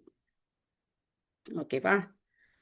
அடுத்தது பாகவத்துல போலாமா? நன்றி மாதாஜி. ரொம்ப தேங்க்யூ பிரபு. எக்ஸலன்ட். தேங்க்யூ பிரபு. உங்களுடைய கருணையினால எனக்கும் ஒரு தடவை அதை வந்து ரிவைவ் பண்ணிக்க முடிஞ்சது. இல்லைன்னா இதெல்லாம் என்ன ஆயிடுது, மறந்து போயிடுது. திரும்ப குந்திமாரனுடைய பிரார்த்தனை படிக்கும்போது பகவானுடைய பாதங்கள்ல என்ன சின்னங்கள் இருக்குன்னு அவங்க சொன்னோடனே எனக்கு டக்குன்னு அது ஞாபகம் வந்துருச்சு. சரி நம்ம அதை வந்து திரும்ப ஒரு தடவை நம்ம வந்து அதை பார்க்கணும், திரும்ப நமக்கும் வந்து ஞாபகம் வரும் அப்படின்னு சொல்லிட்டு பண்ணோம். தேங்க்யூ பிரபு. அடுத்த பதம் 49. பாலத்விஜ சுஹ்ருன்மித்ர பித்ரு பிராத்ரு குரு துருஹ நமேஷ்யான் நிரயான் மோக்ஷோ ஹி அபி வர்ஷா யுதாயுதைஹி. ஸோ இதே தான் அர்ஜுனன் புலம்புறான். இப்போ சண்டைக்கு முன்னாடி என்ன சொன்னாரு? மாதுலான் பிராத்ரூன் எல்லாரையும் வரிசையா சொல்லிட்டே வருவார். இவங்கெல்லாம் வந்து நான் எப்படி கொல்றது அப்படின்னு சொல்லி ரொம்ப வருத்தமா சொல்லிட்டே வருவார்.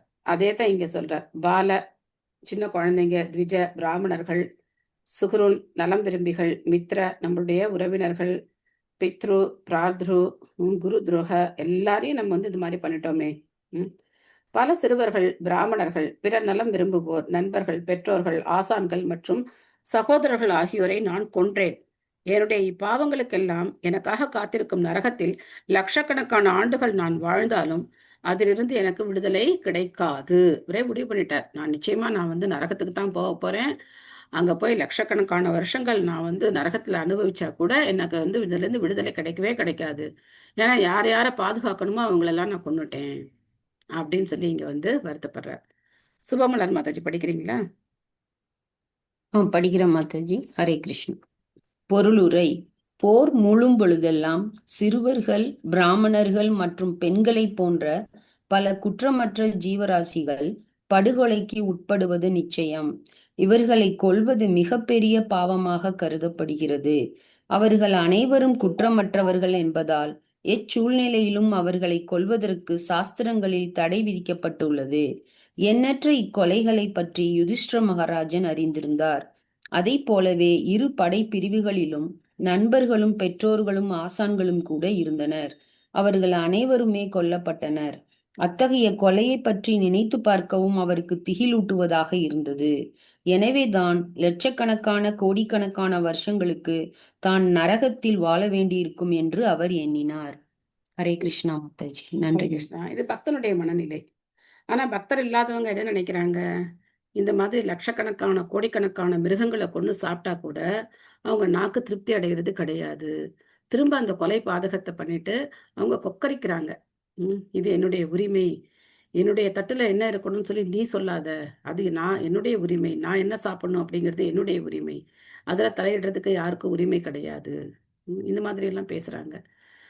அறியாமை அப்படிங்கிறது மனிதனை எத்தகைய பாவத்தை வேணா செய்ய தூண்டுவது. இந்த அறியாமையிலேருந்து நம்ம வெளியில வரல அப்படின்னாக்க பாவத்திலேருந்து நம்மளால வெளியில வரவே முடியாது. நரகத்தை பத்தி எல்லாம் யாருக்கும் நம்பிக்கையே கிடையாது. ஏன் அப்படின்னாக்க அவங்க சாஸ்திரங்களை நம்புறது கிடையாது, எதையும் நம்புறது கிடையாது. அதனால அவங்க வந்து இஷ்டத்துக்கு என்ன பண்றாங்க, மனம் போனபடி அவங்க வந்து நடந்துக்கிறாங்க. பட் இங்க ஒரு பக்தன் பகவானுடைய ஆணையின் பேர்ல தர்மத்தை நிலைநாட்டுறதுக்காக இந்த யுத்தம் நடந்தது.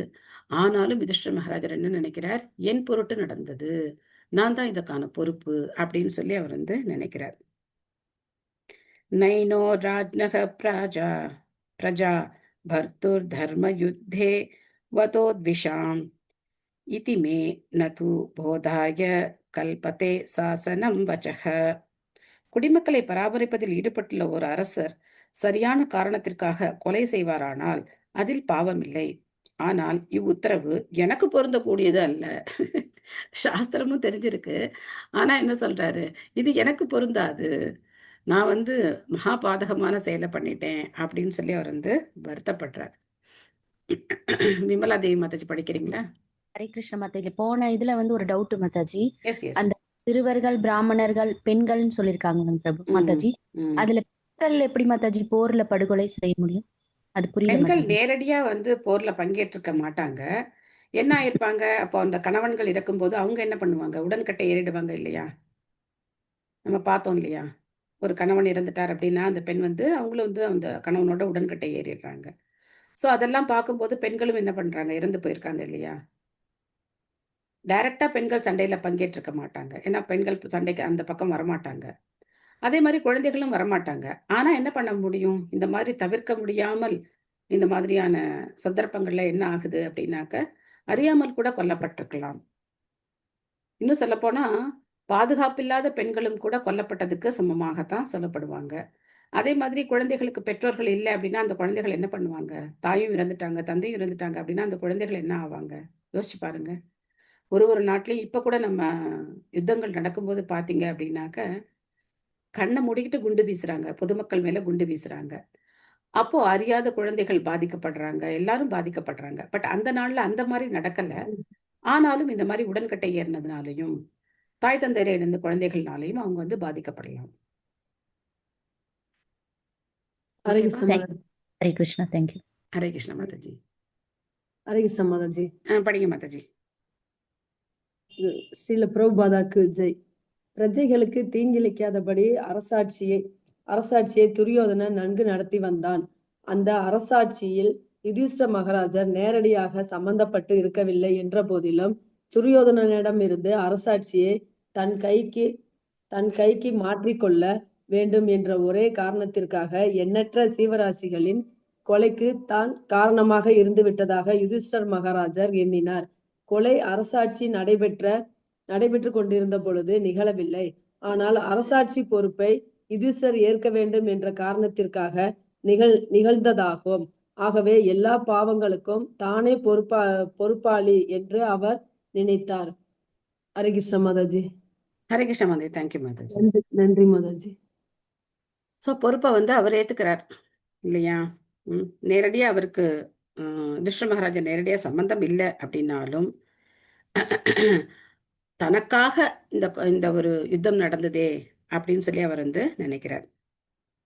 ஸ்திரீனாம் மத்தத பந்தூனாம் துரோகோ யோசா இஹோதிதஹ கர்மபீர் கிரகமே தீயா ஏன்னு இருக்கணும். நாகம் கல்போ வியபோஹித்தும், நான் பல நண்பர்களையும் பெண்களையும் கொண்டிருக்கிறேன். இவ்வாறாக பௌதிகமான பொதுநல சேவையினால் அதை மாற்றி அமைப்பதற்கு சாத்தியமில்லாதபடி அளவுக்கு அதிகமான விரோதத்தை நான் ஏற்படுத்தி கொண்டேன். ஸோ குந்தி மகாராணி அதான் சொன்னாங்க, நாங்க வந்து சண்டையில ஜெயிச்சிட்டோம் அப்படின்னு நினைக்கலாம். ஆனா பார்த்தோம் அப்படின்னாக்கா இப்போ அவங்களுடைய வாரிசுகள், அவங்களுடைய உறவினர்கள்லாம் எங்க மேல எப்படி இருப்பாங்க? ரொம்ப வன்மத்தோட இருப்பாங்க, எங்க மேல ரொம்ப பகையோட இருப்பாங்க. அதனால நாங்க நிறைய விரோதம் இப்போ வந்து எங்களுக்கு வந்துருச்சு. ஆக்சுவலா எந்த விரோதமும் இல்லை, எல்லாரும் பணிஞ்சிட்டாங்க. ஏன்னா அசுமேத யாகம் நடத்தணும் அப்படின்னாலே, ராஜசூய யாகம் அசுமேத யாகம்லாம் நடத்தணும் அப்படின்னாலே அவங்க வந்து ஒரு அரசர், அதாவது எல்லாரையும் கட்டுப்படுத்தக்கூடிய அந்த சர்வாதிகாரியா இருந்தாதான் என்ன பண்ண முடியும்? அந்த யாகத்தையே அவங்களால செய்ய முடியும். அவங்களுக்கு அந்த மற்ற சிற்றரசர்கள் கட்டுப்படலை அப்படின்னா அந்த யாகத்தை அவங்களால செய்ய முடியாது. எல்லாரையும் கட்டுப்படுத்தி தான் அந்த யாகத்தை செய்ய முடியும். அதனால யாருக்கும் விரோதம் இல்லை. இருந்தாலும் யுதிஷ்டர் மகாராஜர் அப்படி நினைக்கிறார். மனசுல விரோதம் இருக்கலாம், ஆனா சில பேர் வந்து வெளிப்படையா இப்போதைக்கு நம்மளால அவங்களோட போய் சண்டை போட்டு ஜெயிக்க முடியாது அப்படின்னு நினைக்கலாம். ஆனா மனசுல அந்த வன்மம் இருக்கலாம். என்னுடைய தந்தை இந்த போல இறந்துட்டாரே அப்படின்னு சொல்லி நினைக்கலாம். உறவினர்களை இழந்தவங்க அந்த கோபத்துல இருக்கலாம். அதனால அதெல்லாம் இப்போ வந்து அவர் நினைச்சு பார்க்கிறார். அகிலா மாதாஜி படிக்கிறீங்களா? ஹரே கிருஷ்ணா. ஹரே கிருஷ்ணா. திருவுரை ஸ்ரீல பிரபுபாதற்கு ஜெய். பௌதிக செழுமையை அடையும் ஒரே நோக்கத்திற்காக பொதுநல சேவையில் ஈடுபடுபவர்கள் கிரகமேதிகள் எனப்படுகின்றனர். அவ்வாறு பெறப்படும் பௌதிக செழுமை சில சமயங்களில் பாவச் செயல்களால் தடுக்கப்பட்டு விடுகிறது. ஏனெனில் பௌதிக கடமைகளை நிறைவேற்றும் வேளையில் பௌதிகவாதிகள் தற்செயலாகவாது பாவங்களை செய்து விடுவது நிச்சயம். அத்தகைய பாவ விளைவுகளிலிருந்து விடுபடுவதற்கு வேதங்கள் சில வகையான யாகங்களை நியமித்துள்ளன. அஸ்வமேத யாகத்தை செய்வதன் மூலமாக ஒருவரால் பிரம்மஹத்திய தோஷத்திலிருந்து கூட, அதாவது ஒரு பிராமணரை கொன்ற பாவத்திலிருந்து கூட விடுதலை அடைய முடியும் என்று வேதங்களில் கூறப்பட்டுள்ளன. யுதிஷ்ட மகாராஜன் இந்த யாகத்தை செய்தார். ஆனால் இத்தகைய யாகங்களை செய்தாலும் கூட இழைக்கப்பட்ட மகா பாவங்களிலிருந்து விடுதலை அடைவது சாத்தியமல்ல என்று அவர் நினைக்கிறார். யுத்தத்தில் போரிடுவதற்கு கணவனோ அல்லது சகோதரனோ அல்லது தந்தையோ அல்லது மகனோ செல்கிறார். அவர்கள் கொல்லப்படும் பொழுது புதியதொரு பகை உண்டாகிறது. இவ்வாறாக சங்கிலி தொடர் போன்ற செயல்களும் விளைவுகளும் அதிகரிக்கின்றன. ஆயிரக்கணக்கான அஸ்வமேத யாகங்களால் கூட அவற்றை தடுக்க முடியாது. அதுவே கர்மத்தின் செயல்முறையாகும். ஒரே நேரத்தில் அது ஒரு செயலையும் மற்றொரு விளைவையும் உண்டாக்கி விடுகிறது. இது பௌதிக செயல்களின் தொடர்ச்சியை அதிகரித்து செயலாற்றுபவரை பௌதிக பந்தத்தில் ஆழ்த்தி விடுகிறது. பரமபுருஷருக்காக தொழிலை செய்வதால் மட்டுமே இத்தகைய செயல் விளைவுகளின் தொடர்ச்சியை தடுக்க இயலும் என்று பரிகாரம் பகவத்கீதையில் சிபாரிசு செய்யப்பட்டுள்ளது. 9.2728. குருக்ஷேத்திர போர் நிகழ்வதற்கு பரமபுருஷராகிய ஸ்ரீ கிருஷ்ணரே காரணமாவார். இது அவரது கூற்றிலிருந்தே தெளிவாகிறது. மேலும் யுதிஷ்டர் அஸ்தினாபுர அரியாசனத்தில் அமர்த்தப்பட்டதும் அவரது விருப்பத்தினால் மட்டுமே ஆகும். ஆகவே உண்மையில் பகவானின் ஏவலாளிகளாக மட்டுமே செயலாற்றிய பாண்டவர்களை எவ்வித பாவமும் தொடக்கூட இல்லை. சுயநலத்திற்காக போரை ஆரம்பிப்பவர்களான மற்றவர்கள் முழு பொறுப்பையும் ஏற்க வேண்டியவர்கள் ஆவர். ஹரே கிருஷ்ணா. தேங்க்யூ மாதாஜி. ஹரே கிருஷ்ணா. ஸோ பார்த்தோம் அப்படின்னாக்க இந்த ஒரு ஒரு பாவம் செயல் செஞ்சிட்டோம் அப்படின்னாக்க அதுக்கு ஒரு பிராயச்சித்தம் இருக்கும் இல்லையா? அந்த பிராயச்சித்தம் செஞ்சோம் அப்படின்னா அந்த பாவத்திலேருந்து விடுபடலாம் அப்படின்னு. இப்போ எல்லாரும் சேர்ந்து யுதிஷ்ட மகாராஜருக்கு நீங்க ராஜசூய யாகம் எல்லாம் நடத்துங்க அப்படின்னு சொன்னாங்க. பட் இப்போ என்ன ஃபீல் பண்றாரு அவரு? அதை பண்ணா கூட அதுவும் கூட என்ன கிடையாது, இது வந்து பிராயச்சித்தம் கிடையாது. இந்த யாகம் பண்ணதுனால என்னால என்ன பண்ண முடியாது, இந்த பாவத்திலேருந்து விடுபட முடியாது அப்படின்னு சொல்லி அவர் வந்து வருத்தப்படுறார். பிராமணர்களை கொண்டா அந்த பிரம்மஹத்தி தோஷம் அப்படிங்கிறது வரும் அப்படிங்கிறது நமக்கு தெரியும். ஸோ அதனால ஒரு செயல் அதனுடைய விளைவு, அந்த விளைவுலேருந்து நமக்கு தப்பிக்கணும் அப்படிங்கிறதுனால இன்னொரு செயல் செய்கிறோம். அடுத்து அந்த ஸ்லோகத்துல வந்து அது எதனால நான் செய்த அந்த பாவத்திலேருந்து என்னால தப்பிக்க முடியாது அப்படிங்கிறதுக்கான காரணத்தையும் அடுத்த ஸ்லோகத்துல சொல்றேன். அப்ப நமக்கு இன்னும் கிளியரா புரியும் எதனால அந்த யாகம் செஞ்சது கூட தன்னை வந்து காப்பாத்தாது அப்படின்னு சொல்றாரு அப்படின்னு வந்து நமக்கு புரியும். அடுத்த ஸ்லோகம் படிக்கலாம். யதா பங்கேன பங்காம்ப சுரயா வா சுராகிருதம் பூதஹத்யாம் ததைவைகாம் ந யஜ்ஞேன் மாஷ்டும் அர்ஹதி. என்ன ஒரு உவமை சொல்றார் பாருங்க துஷ்ய மகாராஜர். சேற்று நீரால் வடிகட்டுதல் சாத்தியமல்ல, அல்லது ஒரு சாராய பாத்திரத்தை சாராயத்தினால் தூய்மைப்படுத்துதல் சாத்தியமல்ல என்பதை போலவே மனித வதையை மிருக பலியினால் நிஷ்பலப்படுத்த இயலாது. ஏன் அப்படின்னா இந்த யாகங்கள் எல்லாம் என்ன பலியிடப்படுதுன்னா மிருகங்கள் பலியிடப்படுது.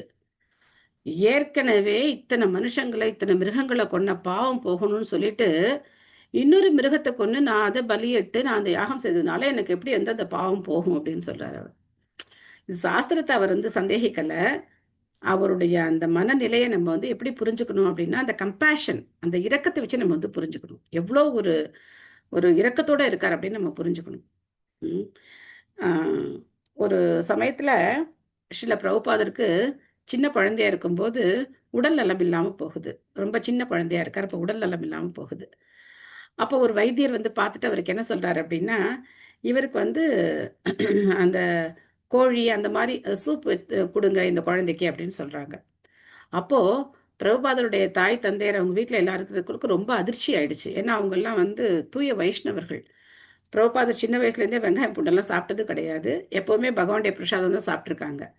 ஸோ அவங்கெல்லாம் வைஷ்ணவர்கள். அப்படி அந்த வைஷ்ணவ சம்பிரதாயத்தில் வர்ற வைஷ்ணவர்கள் அவங்களுக்கு ரொம்ப அதிர்ச்சியாக இருக்குது. ஆனால் அதே சமயத்தில் குழந்தையை காப்பாற்றணுமே அப்படிங்கிற அந்த எண்ணமும் அவங்களுக்கு இருக்குது. அப்போ அந்த குழந்தையா இருக்கும்போதே பிரபுபாத் சொல்கிறார், நான் அதெல்லாம் சாப்பிடவே மாட்டேன், எனக்கு வேண்டாம் அப்படின்னு சொல்கிறார். ஆனால் இதே நம்மக்கிட்ட சொல்லியிருந்தா என்ன பண்ணியிருப்போம் அப்படின்னாக்க, முதல்ல கொண்டா அதை கொண்டு என்ன பண்ணலாம், சூப்பை போட்டு குழந்தைக்கு கொடுக்கலாம் அப்படின்னு சொல்லி நம்ம கொடுத்துருவோம். ஏன்னா நாம் நினைக்கிறோம் நம்மளுடைய உடல் நம்மளுக்கு பாதுகாத்துக்கிறது தான் ரொம்ப முக்கியம். இன்னைக்கும் பார்த்தோம் அப்படின்னாக்க இந்த எண்ணம் பல பேர் மத்தியில் இருக்குது. நான் வெஜிடேரியன் சாப்பிடல அப்படின்னாக்கா நம்ம வீக் ஆகிடுவோம், உடம்புல பலம் இல்லாமல் போயிடும் அப்படின்னு நினைக்கிறவங்க நிறைய பேர் இருக்காங்க. அதனாலேயே அவங்க என்ன பண்ணுறாங்க அப்படின்னாக்க சாப்பிட்டே ஆகணும் அப்படின்னு நினைக்கிறாங்க. நம்ம செய்கிற வேலைக்கும் நம்மளுடைய செலவாகிற கலோரிக்கும் எந்த சம்மந்தமும் கிடையாது. யார் இன்னைக்கு வந்து கடினமான உழைப்பு யார் செய்கிறா, உடல் உழைப்பெல்லாம் இன்னைக்கு கிடையவே கிடையாது. குழந்தைங்க ஓடி விளையாடுறது கூட கிடையாது, எல்லாம் செல்ஃபோனில் கேம் விளையாண்டு உட்காந்துருக்காங்க. அப்போது தேவையில்லாத நோய்கள் தான் பெருகுமே தவிர இந்த மாதிரி சாப்பிட்றதுனால அவங்களுக்கு எந்த நன்மையும் கிடையாது, பாவங்கள் தான் செய்கிறது. நான் எதுக்காக இந்த இடத்துல சொல்கிறேன் அப்படின்னாக்க, தன்னுடைய நன்மை அப்படிங்கிறத நினைச்சு இந்த யாகம் செஞ்சதை கூட துஷ்ய மகாராஜர் என்ன நினைக்கிறாரு, இதுவும் ஒரு பாவம் தான், இன்னொரு மிருகத்தை கொண்டதும் பாவம் தான், ஒரு பாவத்திலேருந்து தப்பிக்கிறதுக்கு நான் இன்னொரு பாவம் தான் செஞ்சிருக்கேனே தவிர இது எப்படி பிராயச்சித்தமாகும் அப்படின்னு அவர் வந்து நினைக்கிறார். சாந்தி மாதாஜி படிக்கிறீங்களா? ஹரே கிருஷ்ணா மாதாஜி. ஹரே கிருஷ்ணா. மொழிபெயர்ப்பு பொருளுரை வழங்கிய தெய்வத்திரு ஆசா பக்தி வேதாந்த சுவாமி ஸ்ரீல பிரபுபதற்கு ஜெய். பொருளுரை: ஒரு குதிரையோ அல்லது எருதோ பலியிடப்படும் அஸ்வமேத யாகம் அல்லது கோமேத யாகமானது நிச்சயமாக மிருகங்களை கொல்லும் நோக்கத்திற்காக உண்டானதல்ல. யாகபீடத்தில் பலியிடப்படும் அத்தகைய மிருகங்களுக்கு இளமையும் புது வாழ்வும் அளிக்கப்பட்டன என்று பகவான் ஸ்ரீ சைத்தன்யர் கூறினார். வேத மந்திரங்களின் சக்தியை நிரூபிப்பதற்காகவே அவ்வாறு செய்யப்பட்டது. வேத மந்திரங்களை முறையாக ஓதுவதால் பாவ விளைவுகளிலிருந்து ஒருவர் விடுபடுவது நிச்சயம். ஆனால் அத்தகைய யாகங்கள் தவறான முறையில் செய்யப்படுமானால் மிருக பலிக்கான பொறுப்பை ஒருவன் ஏற்றே ஆக வேண்டும். சண்டை சச்சரவுகள் நிறைந்த இந்த யுகத்தில் யாகம் இயற்றக்கூடிய திறமையுள்ள பிராமணர்கள் இல்லாததால் இத்தகைய யாகங்களை குற்றமற நிறைவேற்றுவதற்கு வாய்ப்பில்லை. ஆகவே கலியுகத்தில் யாகம் ஏற்றுவதற்கான ஒரு குறிப்பை யுதிஷ்டிர மகாராஜன் தருகிறார். கலியுகத்திற்கென சிபாரிசு செய்யப்பட்டுள்ள ஒரே யாகம் பகவான் ஸ்ரீ சைத்தன்ய மகாபிரபுவால் துவக்கி வைக்கப்பட்ட ஹரிநாம சங்கீர்த்தன யாகமாகும். ஆனால் ஒருவன் மிருகங்களை கொல்வதில் ஈடுபட்டு ஹரிநாம சங்கீர்த்தன யாகத்தை செய்து அதன் பலனை தடுத்துவிட முயலக்கூடாது. பகவானின் பக்தர்கள் சுயநலத்திற்காக ஒரு மிருகத்தை ஒருபோதும் கொல்ல மாட்டார்கள். மேலும் பகவான் அர்ஜுனனுக்கு உத்தரவிட்டதைப் போல் அவர்கள் ஒரு சத்திரியரின் கடமையை நிறைவேற்றுவதிலிருந்து ஒருபோதும் விலகி நிற்க மாட்டார்கள். ஆகவே பகவானின் விருப்பப்படி அனைத்தையும் செய்வதால் முழு நோக்கமும் நிறைவேற்றப்பட்டு விடுகிறது. பக்தர்களால் இது சாத்தியமாகும். ஸ்ரீமத் பாகவதம் முதல் காண்டத்தின் குந்தி மகாராணியின் பிரார்த்தனைகள் எனும் தலைப்பை கொண்ட 8ஆம் அத்தியாயத்திற்கான பக்தி வேதாந்த பொருளுரைகள் இவ்வாறு நிறைவு பெறுகின்றன. ஹரே கிருஷ்ணா மாதாஜி. ஹரே கிருஷ்ணா. தேங்க்யூ மாதாஜி. குந்தி மகாராணிக்கு ஜெய். ஸோ அருமையான பிரார்த்தனைகள் நம்ம பார்த்தோம். குந்தி மகாராணியுடைய பிரார்த்தனைகள். இந்த பிரார்த்தனைகள்ல நமக்கு எது பொருத்தமானதோ அந்த பிரார்த்தனை நம்ம பகவான் முன்னாடி போய் கண்டிப்பா சொல்லலாம். எல்லாரும் சொல்ல வேண்டிய பிரார்த்தனைகள் கிருஷ்ணாய வாசுதேவாய தேவகி நந்தனாயச்ச நந்தகோபகுமாராய கோவிந்தாய நமோ நமக. அதுக்கப்புறம் துவயிமே அனன்ய விஷய மதிர் மதுபதே சக்ருத் பிரதிமுத்வகதா தத்தா கங்கை வௌகம் முதன்வதி. அப்புறம் நம்மளுடைய பங்கஜநாபாய பிரார்த்தனை. இதெல்லாம் எல்லாரும் சொல்லலாம். மற்ற பிரார்த்தனைகள் உங்களுடைய நிலைக்கு ஏற்ற மாதிரி யாருக்கு எந்த பிரார்த்தனை பொருத்தமா இருக்குமோ அந்த பிரார்த்தனையை அவங்க பகவான் முன்னாடி போய் சொல்லலாம். ஸோ அருமையான குந்தி மகாராணியுடைய பிரார்த்தனைகளை நாம பார்த்தோம். பிரபுபாதுடைய பொருளுரைகள். பிரபுபாதுடைய பொருளுரைகள்ல ஒரு ஒரு சிறப்பான விசேஷம் என்ன அப்படின்னாக்க, எதுக்காக நான் மற்ற பாகவத டிரான்ஸ்லேஷன்லாம் போடாதீங்க அப்படின்னு சொல்றதுக்கான காரணம், நீங்க இதை கூர்ந்து கவனிச்சிங்கன்னா உங்களுக்கே தெரிஞ்சிருக்கும். எல்லா பொருளுரைகள்லையும் பெரும்பாலும் பிரபுபாதர் சைத்தன்ய மகாபிரபுடைய கருணையை நமக்கு கொடுக்குறார். சைத்தன்ய மகாபிரபுடைய கருணை இல்லாம நம்மளால இந்த ஸ்ரீமத் பாகவதத்தை புரிஞ்சுக்க முடியாது. இந்த யாகத்தை பத்தி சொல்லும் போது கூட பிரபுபாதர் யாரை கொடுக்குறாரு? சைத்தன்ய மகாபிரபு கொடுக்குறார். கலியுகத்துல நீங்க எந்த மிருகத்தை நீங்க யாகத்துல பலியிட்டாலும் அது பாவம் தான். ஏன்னா மந்திர சக்தினால அந்த மிருகத்துக்கு நம்மளால புது வாழ்க்கை கொடுக்க முடியாது. அந்த மாதிரி மந்திரங்களை உச்சாரிக்கக்கூடிய பிராமணர்கள் இன்னைக்கு கிடையாது. எதுவுமே சுத்தி கிடையாது. நம்ம பயன்படுத்துற பொருட்கள் எதுவுமே சுத்தங்கள், தூய்மையான நெய் கூட கிடையாது. அதனால கலியுகத்துல ஒரே யாகம் என்னன்னா சங்கீர்த்தன யஜ்யம் தான். நம்ம ஹரே கிருஷ்ண கிருஷ்ண கிருஷ்ண ஹரே ஹரே ஹரே ராம ராம ராம ஹரே ஹரே அப்படின்னு பகவானுடைய நாமத்தை 2 பேர் சேர்ந்தாலே அது சங்கீர்த்தனை யாகம். 2 பேர் சேர்ந்து பாடினாலே அது சங்கீர்த்தனை யாகம். நம்ம தனியா பண்றது ஜபம், நம்ம எல்லாரும் சேர்ந்து பாடுறது சங்கீர்த்தனம் முழுமையானது. சம்யக் கீர்த்தனம், சங்கீர்த்தனம் முழுமையானது. ஸோ கலியுகத்துல நாம செய்ய வேண்டிய யாகம் அப்படிங்கிறது நாம சங்கீர்த்தனம் தான். இதைத்தான் யுதிஷ்டிர மகாராஜர் நமக்கு சொல்றாரு அப்படின்னு சொல்லி பிரபுபாத் சொல்றார். ஏன்னா பக்தர்கள் என்ன நினைக்கிறாங்க, அடுத்து வரப்போட அந்த யுகத்துக்கான ஒரு அடித்தளத்தை அவங்க போட்டுட்டு போறாங்க. கலியுகத்தினுடைய தர்மம் நாம சங்கீர்த்தனம் தான். ஸோ அதைத்தான் சைத்தன்ய மகாபிரபு நமக்கு 500 வருஷங்களுக்கு முன்னாடி அறிமுகப்படுத்தி வச்சார். அதனால பிரபுபாதுடைய பொருளுரைகள் சைத்தன்ய மகாபிரபு பாகவதத்தை எப்படி அணுகுனாரோ அந்த ஒரு பாவத்துல நமக்கு பொருளுரைகளை பிரபுபாத் கொடுக்குறார். இதே நீங்க கதை மாதிரி கேட்டீங்க அப்படின்னா யார் சொல்லுவா இந்த மாதிரி இந்த கலியுகத்துக்கு ஏற்ற யாகம் நாம சங்கீர்த்தனம் தான் அப்படிங்கிறத யார் சொல்லுவாங்க? யாராலையும் சொல்ல முடியாது. யார் சைத்தன்ய மகாபிரபுவை ஃபாலோ பண்றாங்களோ அவங்க தான் இந்த டீச்சிங்கை நமக்கு கொடுக்க முடியும். ஸோ அதனால பிரபுபாதுடைய பொருளுரைகளை விட்டு நாம விலகி போக கூடாது. இந்த அத்தியாயத்துல உங்களுக்கு ஏதாவது சந்தேகங்கள், உங்களுடைய கருத்துக்கள் ஏதாவது இருக்கா? எப்படி ஃபீல் பண்ணீங்க?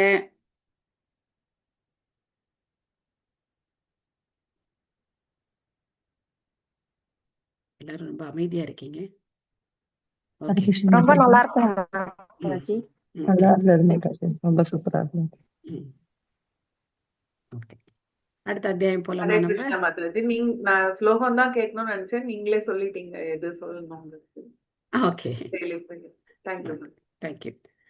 அடுத்த அத்தியாயம் 9வது அத்தியாயம். இதுவும் ரொம்ப முக்கியமான அத்தியாயம். இதுலயும் நிறைய பிரார்த்தனைகள் இருக்கக்கூடிய அத்தியாயம். பீஷ்ம தேவரை பத்தின அத்தியாயம். பீஷ்ம பிதாமகர் ஒரு சாதாரண ஒரு மனிதன் கிடையாது. மிகச்சிறந்த பக்தர், பகவானுடைய மிகச்சிறந்த பக்தர். ஆனா பீஷ்மருடைய வாழ்க்கை பார்த்தோம் அப்படின்னாக்க ஆப்போசிட்ல இருந்து அவர் என்ன பண்றார்? சண்டை போடுறார். எப்படி ஒரு பக்தன் பகவானுக்கு எதிராக சண்டை போட முடியும்? என்ன ரோல் பகவான் கொடுக்குறாரோ அந்த ரோலை பக்தன் செய்யறாங்க. இதுதான் பக்தர்களுடைய விசேஷம். பகவான் நீ வந்து என் கூட சண்டை போடு அப்படின்னா சரி அப்படின்னு சொல்லி நிஜமாவே அந்த உக்ரமா பீஷ்மரும் சண்டை போட்டார் பகவானுக்கு முன்னாடி. அந்த வீரிய ரசத்தை பகவான் வந்து அனுபவிக்கிறார் பீஷ்மரோட. பீஷ்மர் வந்து அஷ்டவசுக்கள்ல ஒருத்தர். அஷ்டவசுக்கள் வந்து அந்த பசுவை இவரோட பசுவை திருடிட்டு போயிடுறாங்க. அதுல தலைமையா இருந்தது பீஷ்மர் தான். அப்போ சாபம் கிடைக்குது, வசிஷ்டரோட பசுன்னு நினைக்கிறேன். அப்போ உங்களுக்கு சாபம் கிடைக்குது, நீங்கெல்லாம் வந்து இந்த பூமியில பிறக்கிறது அப்படின்னு சொல்லி. அப்போ மற்ற குழந்தைகள் எல்லாம் என்ன ஆயிடுறாங்க அப்படின்னா, சாப விமோச்சனம் கேட்கும்போது மற்ற குழந்தைகளுக்கு என்ன சாப விமோச்சனம் கிடைக்குதுன்னா, நீங்க உடனே திரும்ப மேலுலகத்துக்கு வந்துருவீங்க அப்படின்னு. பட் இந்த தலைமையா இருந்து அந்த பசுவை இழுத்துட்டு போனது அப்படிங்கிறது இந்த பீஷ்மர் அந்த வசுவா இருந்த காலத்துல அவர் தான் பண்ணார். அதனால இவர் மட்டும் ரொம்ப நாள் பூமியில இருக்கணும் அப்படின்னு சொல்லி. ஆனா வந்து ஒரு சிறந்த பக்தரா இருப்பார் அப்படிங்கிற அந்த பெனிடிக்ஷனும் அவருக்கு கிடைச்சிது. ஸோ அதனால கங்கா வந்து சந்தனு மகாராஜரோட கல்யாணம் பண்ணிக்கும் போது இந்த நிபந்தனையை போடுறாங்க. என்ன நிபந்தனை போடுறாங்க அப்படின்னா, நான் என்ன பண்ணாலும் கேள்வியே கேட்கக்கூடாது அப்படிங்கிற நிபந்தனையை போடுறாங்க. சந்தனு மகாராஜா நினைக்கிறார், என்ன பண்ணிட்ட போறாங்க, அதுவும் அந்த காலத்துல பெண்கள் என்ன பண்ணிட்ட போறாங்க, அதனால ஓகே ஓகே நீ என்ன பண்ணாலும் சரி நான் ஒன்றும் கேள்வியே கேட்க மாட்டேன் அப்படின்னு சொல்லிட்டு கல்யாணம் பண்ணிக்கிறாரு. ஆனா முதல் வாரிசு பிறந்த உடனே கங்கா என்ன பண்றாங்க, அதை கொண்டு போய் கங்கையில கொண்டு போய் போட்டுடுறாங்க.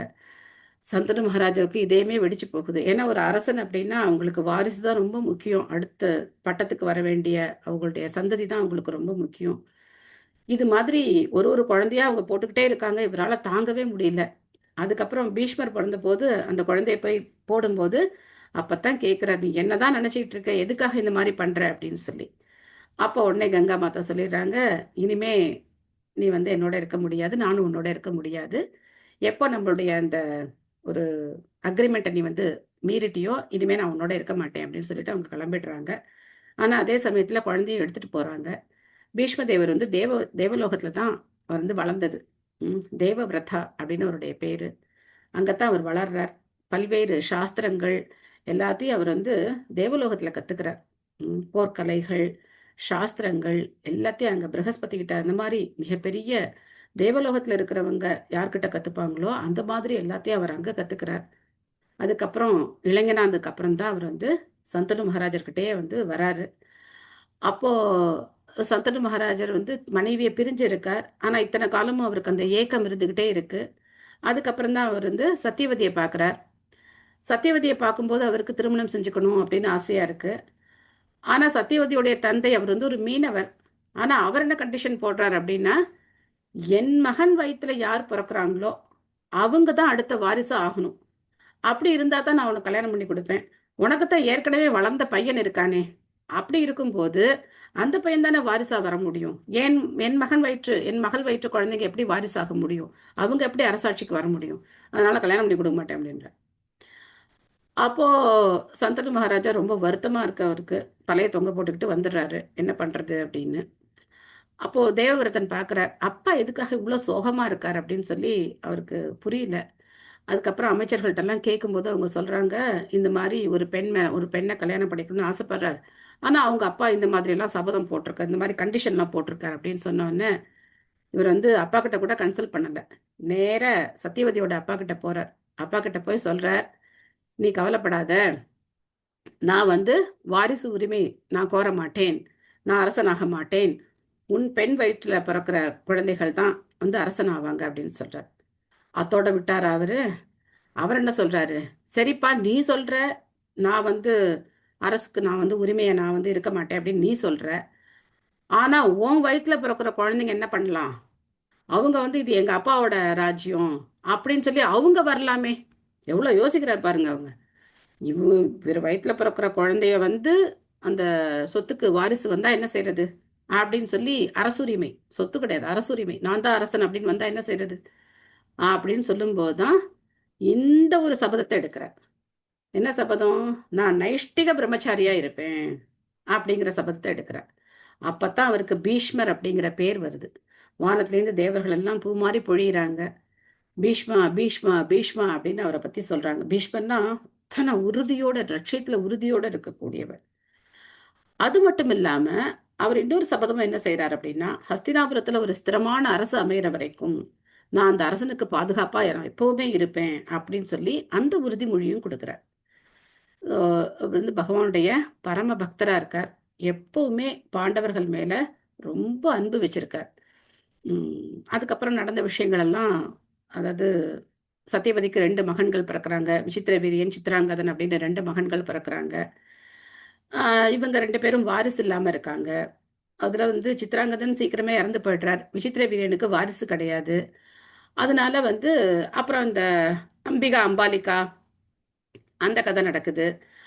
அப்போ இந்த மனைவிகள் அவங்க இவர் போய் ஒரு சண்டையில போயிட்டு அந்த பெண்களை கூட்டிட்டு வரும்போது, அப்போ அம்பா சொல்றாங்க, நீ தான் என்ன கல்யாணம் பண்ணிக்கணும். ஏன்னா அவங்க இன்னொருத்தரை விரும்பி இருக்காங்க.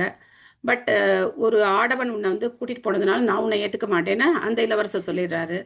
அதனால அம்பா வந்து சொல்றாங்க, நீங்க தான் என்ன கல்யாணம் பண்ணிக்கணும்னு. அப்போ பீஷ்மர் சொல்றாரு, நான் வந்து நைஷ்டிக பிரம்மச்சரியத்தை நான் ஏத்திருக்கேன், நான் உன்னை கல்யாணம் பண்ணிக்க மாட்டேன் அப்படின்னு ஒன்று. அம்பாவுக்கு கோவம் வந்து அவங்க என்ன பண்றாங்க அப்படின்னா சிவபெருமானை நோக்கி தவம் பண்ண போயிடுறாங்க. அப்படி தவம் பண்ணி அடுத்த பிறவியில அவங்க வந்து பிறக்கிறாங்க.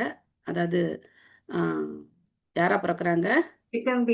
சிகண்டியா பிறக்கிறாங்க. எஸ், சிகண்டியா பிறந்து அதுக்கப்புறம் அவங்க வந்து பீஷ்மரை கொல்றதுக்காக அவங்க வர்றாங்க. பாருங்க, ஒரு ஒரு ஜென்ரேஷனே கடந்து போகுது, ஆனா பீஷ்மர் இன்னும் இருக்கார். ஸோ அந்த நாட்கள்ல ஆயுள் அப்படிங்கிறது அவ்வளவு அதிகமா இருந்தது. கிட்டத்தட்ட 1000 வருஷங்கள் வாழ்ந்தாங்க. அதுக்கப்புறம் அம்பிகா அம்பாலிகா இவங்க 2 பேருக்கும் வாரிசு இல்லை. அப்போ அடுத்த வாரிசு யாரு? பீஷ்மரும் வந்து அரசுரிமையை ஏத்துக்க மாட்டார். அப்ப பாத்தீங்கன்னா சத்தியவதி வந்து பீஷ்மர் கிட்ட கேட்டுக்கிறாங்க, வாரிசே இல்ல, அதனால இந்த ஹஸ்தினாபுரத்தை ஏத்து நடத்த வேண்டிய இந்த இந்த உலகத்தை ஆட்சி பண்ண வேண்டிய பொறுப்பு இப்போ உங்ககிட்ட தானா வந்திருக்கு, நீதான் அரசன் ஆகணும் அப்படின்னு சொல்லி கேக்குறாங்க. அப்பவும் அவர் என்ன பண்றார், தன்னுடைய சபதத்துல இருந்து நான் வந்து மீற மாட்டேன், நான் வந்து அரசனாக மாட்டேன், நான் வந்து சொல்லியிருக்கேன், உங்க அப்பாவுக்கு தான் நான் சத்தியம் பண்ணி கொடுத்துருக்கேன், நான் அந்த சத்தியத்தை நான் மீற மாட்டேன் அப்படின்னு சொல்லிடுறார். அந்த அளவுக்கு ஸ்திரமா இருக்கார். அதுக்கப்புறம் சத்தியவதி என்ன பண்றாங்க அப்படின்னா, சத்தியவதிக்கும் பராசரருக்கும் பிறந்தவர் வந்து வியாசர். எப்போ பிறந்தார் அப்படின்னா, பராசரர் வந்து ஒரு சமயத்துல அந்த கங்கை கரையில வரார். அப்போ சத்தியவதி அங்க இருக்காங்க. பராசரர் வந்து எல்லா அறிகுறிகளையும் பார்க்கிறார். மிகச்சிறந்த ஒரு மகான் அவதரிக்க வேண்டிய நேரம் அப்படின்னு அவருக்கு தெரியுது. அதனால அவர் என்ன பண்றார் அப்படின்னா, அங்க இருக்கிற அந்த பெண் கிட்ட வந்து கேட்கிறார், இந்த மாதிரி இந்த சமயம் அப்படிங்கிறது ஒரு மிகப்பெரிய மகா புருஷன் அவதரிக்க வேண்டிய நேரம், நீ எனக்கு இது உதவி செய்த அப்படின்னாக்கா உனக்கு எல்லா மங்களங்களும் ஏற்படும் அப்படின்னு சொல்றார். அப்போ சத்தியவதி வந்து, நான் வந்து திருமணம் ஆகாத பெண், நான் கன்னி பெண், என்கிட்ட வந்து நீங்க இந்த மாதிரி கேட்குறீங்களே அப்படின்னு கேட்கும்போது, உன்னுடைய கன்னித்தன்மைக்கு எந்த பாதிப்பும் கிடையாது. அது மட்டும் இல்லாம உன்னுடைய இந்த மீனவ பெண் உடம்பெல்லாம் ஒரே நாற்றமா இருக்கு, பட் உங்ககிட்ட இருந்து நல்ல சுகந்தமான நறுமணம் வரும், நீ புனிதமானவள் அப்படிங்கிறதுக்கு அதான் அடையாளம் அப்படின்னு சொல்றார். அதனால வியாசர் பிறக்கிறார். அப்போ வியாசர் என்ன சொல்லிட்டு போறாரு அப்படின்னா, எப்போ என்ன சங்கடம்னாலும் சரி என்ன நினைச்சீங்கன்னா போதும், நான் வந்து அங்க வந்து உங்களுக்கு உதவி செய்வேன் அப்படின்னு சொல்லிட்டு போயிருக்கார் வியாசர். அதனால இப்போ சத்தியவதி வியாசரை நினைக்கிறாங்க. அங்கேருந்து இமயமலையிலேருந்து வியாசர் வந்துடுறார். வந்து என்ன உதவி வேணும் அப்படின்னு கேட்கும்போது சத்தியவதி சொல்றாங்க, இந்த மாதிரி எனக்கு வாரிசு இல்லை, இப்போ வந்து அரசாங்கத்துக்கு வாரிசு இல்லை, நீ தான் உதவி செய்யணும் அப்படின்னு சொல்லும்போது அவர் ஒரு கண்டிஷன் போடுறார். அவர் என்ன கண்டிஷன் போடுறார் அப்படின்னா, உன்னுடைய இளவரசிகளுக்காக நான் என்ன பண்ண மாட்டேன், நான் போய் பியூட்டி பார்லர்லாம் போய் இந்த மேக்கப்லாம் பண்ணிட்டுலாம் நான் வரமாட்டேன், நான் இமயமலையில் எப்படி இருக்கேனோ அதே மாதிரி தான் நான் அப்படியே தான் நான் வருவேன், என்னுடைய தோற்றத்தில் நான் எந்த மாற்றமும் பண்ணிக்க மாட்டேன்னு சொல்லிடுறேன். ஸோ ஒருத்தவங்க அவரை பார்த்து பயந்துக்கிறாங்க. பாண்டு வெளிரி பிறக்கிறார். அம்பிகா அம்பாலிகா 2 பேர்ல யாரும். அப்போ ஒருத்தவங்க வந்து பார்க்க பிடிக்காம கண்ணை மூடிக்கிறாங்க. வியாசருடைய அந்த கரடு முரடான தோற்றத்தை பார்க்க பிடிக்காம அவங்க வந்து, ஏன்னா அவங்களாம் இளவரசிகள் இல்லையா, ஆடை ஆபரணங்கள்லாம் அணிஞ்சிருப்பாங்க, இளவரசன்னா அப்படி இருக்கணும். பட் இவர் காட்டுலேருந்து அப்படியே வர, ஜடா முடியெல்லாம் வச்சுக்கிட்டு அப்படியே காட்டுவாசி மாதிரி அப்படி வரார். அதனால அவங்க கண்ணை மூடிக்கிறாங்க. திருதராஷ்டிரர் குருடரா பிறக்கிறார். இதெல்லாம் ஒரு அடுத்த வர விஷயங்கள். அப்போ திருதராஷ்டிரர் வந்து அரசனாக முடியாது, கண்ணு தெரியாதனால. பாண்டு தான் அரசனாகணும். பாண்டு அரசராக்குறாங்க. ஆனா பாண்டு அரசனாக என்ன பண்றாரு அப்படின்னா, அவருக்கு ராஜ்யத்து மேல விருப்பம் இல்லை, எல்லாத்தையும் அண்ணா கிட்ட கொடுத்துட்டு அவர் பாட்டு காட்டுக்கு போயிடுறார். அதுக்கப்புறம் காட்டுல போனதுக்கு அப்புறம் குந்தி மாதிரி 2 பேரு, குந்திக்கு அந்த வரம் இருக்கிறது உங்களுக்கு தெரியும், எந்த தேவரை நினைச்சு அவங்க வந்து வழிபட்டாலும் அந்த தேவர் மூலமா குழந்தை பெற்றுக்கக்கூடிய வரம் குந்திக்கு இருக்கு. அப்போ பாண்டுவுக்கு ஒரு சாபம் இருக்கு, மனைவியோட இணைஞ்சார் அப்படின்னா அவருக்கு அந்த நேரமே அவருடைய உயிர் போயிடும் அப்படிங்கிற சாபம் பாண்டுவுக்கு இருக்கு. அதனால இணைய முடியாது, மனைவியோட இணைய முடியாது. இந்த உலகத்துல வேற வழி கிடையாது, குழந்தை பெற்றுக்கொள்வதற்கு வேற வழி கிடையாது. அப்ப என்ன செய்யறாரு, குந்தி மகாராணியுடைய வரத்தை வச்சு ஒரு குழந்தையா ஒரு தேவர், இப்ப வந்து தர்மராஜன் அப்படிங்கிற யம தர்மராஜன் மூலமா யுதிஷ்ட மகாராஜர் பிறக்கிறார். இந்திரன் மூலமா அர்ஜுனன் பிறக்கிறார். வாயு மூலமா பீமன் பிறக்கிறார். அதுக்கப்புறம் அஸ்வினி குமாரர்கள் மூலமா நகுல சகாதேவர்கள் பிறக்கிறாங்க. அதுலயும் வந்து மாதுரிக்கு இந்த மந்திரத்தை சொல்லி கொடுக்க சொல்லி பாண்டு வந்து கேட்டுக்கிறார். ஏன்னா மாதுரிக்கு வந்து ரொம்ப ஆசையா இருக்கு, தன்னுடைய முதல் அந்த இவங்களுக்கு குழந்தை இருக்கு, நமக்கு குழந்தை இல்லை, இயற்கையா அந்த பெண்களுக்கு இருக்கக்கூடிய ஒரு இது தானே. குந்திக்கு பிடிக்கல, இருந்தாலும் மாதுரிக்கு வந்து அவங்க சொல்றாங்க, அவங்களும் ஒரு கண்டிஷன் போடுறாங்க, ஒரு தடவை மட்டும்தான் யூஸ் பண்ணலாம் இந்த மந்திரத்தை அப்படின்னு. அப்போ அவங்க நினைக்கிறாங்க, ஒரு குழந்தை இருக்கிறது மலடுக்கு சமம், 2 குழந்தை வேணுங்கிறதுனால அவங்க அஸ்வினி குமாரர்களை பிரார்த்தனை பண்ணி நகுல சகாதேவன் பிறக்கிறாங்க. ஸோ இந்த மாதிரி போயிட்டே இருக்கு. அதுக்கப்புறம் பாண்டு இறந்ததுக்கப்புறம் குந்தி மகாராணி குழந்தைங்களை கூட்டிட்டு எப்போ ஹஸ்தினாபுரத்துக்கு வந்தாங்களோ அப்பையிலேருந்து பீஷ்ம தேவர் வந்து பாண்டவர்கள் மேல தனி பாசம். ஏன்னா தந்தை இழந்த குழந்தைகள் அப்படிங்கிறதுனால ரொம்ப தனியான பாசம். அதுவும் நல்ல ஒரு அருமையான குணமுடைய குழந்தைகள், நல்ல பக்தர்களா இருக்கக்கூடிய குழந்தைகள். அதனால அவங்க மேல அவருக்கு வந்து நிறைய பாசம் இருக்கு. பாசத்தை கொட்டி பீஷ்மர் வந்து அந்த குழந்தைகளை வளர்க்குறார். இதுக்கப்புறம் நம்ம இந்த யுத்தத்தை பத்தி இங்க நம்ம வந்து படிக்க போறோம். அதுக்கப்புறம் பீஷ்ம தேவர் வந்து என்ன அறிவுரைகள் சொன்னார், பீஷ்மர் வந்து யுதிஷ்ட மகாராஜருக்கு என்னென்ன அறிவுரைகள் சொன்னார், அதோட சுருக்கம் தான் பாகவதத்துல இருக்கு. ரொம்ப விரிவா வந்து மகாபாரதத்துல தான் சொல்லப்பட்டிருக்கு பீஷ்மருடைய அறிவுரைகள். ராஜ்ய தர்மம், ஸ்ரீ தர்மம், எல்லா தர்மத்தையும் உபதேசம் பண்றார் பீஷ்மர். ஸோ அதனால ரொம்ப அருமையான உபதேசங்கள் பீஷ்மருடையது. நம்ம அதை நாளைக்கு பார்க்கலாம், சரியா? ஹரே கிருஷ்ணா கிருஷ்ண கிருஷ்ணா ஹரே ஹரே, ஹரே ராம ராம ராம ஹரே ஹரே. நன்றி ஹரே மாதாஜி. ஹரே கிருஷ்ணா. ஹரே கிருஷ்ணா. ஹரே கிருஷ்ணா மாதாஜி. மாதாஜி நல்லா கிளாஸ் ரொம்ப எக்ஸலண்டா இருக்கு மாதாஜி. நல்ல மகாபாரதத்தை ஃபுல்லா கேட்ட மாதிரி. கதை கதை கதை. மகாபாரத கதை ரொம்ப நல்லா இருக்கு. Mataji. Thank you. Hare Krishna. Thank you, Hare Mataji. Krishna. நமஸ்காரம் Mataji. Thank you Mataji. Thank you. Hare Krishna. Thank you Mataji. Hare Krishna. Thank you. Hare Krishna. சொல்லுங்க மாதாஜி. இப்போ ஒருத்தர் வந்து ஒரு கொலை பண்ணினா அது கொலை. அதே ஆர்மியில வந்து அப்ரூவ் டு கில் சோல்ஜர்ஸ் இல்லையா? ஆமா, அந்த மாதிரி பகவான் அர்ஜுனனுக்கு சொல்லினதுனால அந்த இது அக்செப்டட் அந்த மாதிரி. ஆமா. சரி, இப்ப பகவான் என்ன சொல்றாரு, அதான் தர்மம். தர்மம் து சாக்ஷாத் பகவத் பிரணீதம். எங்க இந்த பிரச்சனை ஆரம்பமாச்சு அப்படின்னு பார்த்தோம் அப்படின்னாக்க,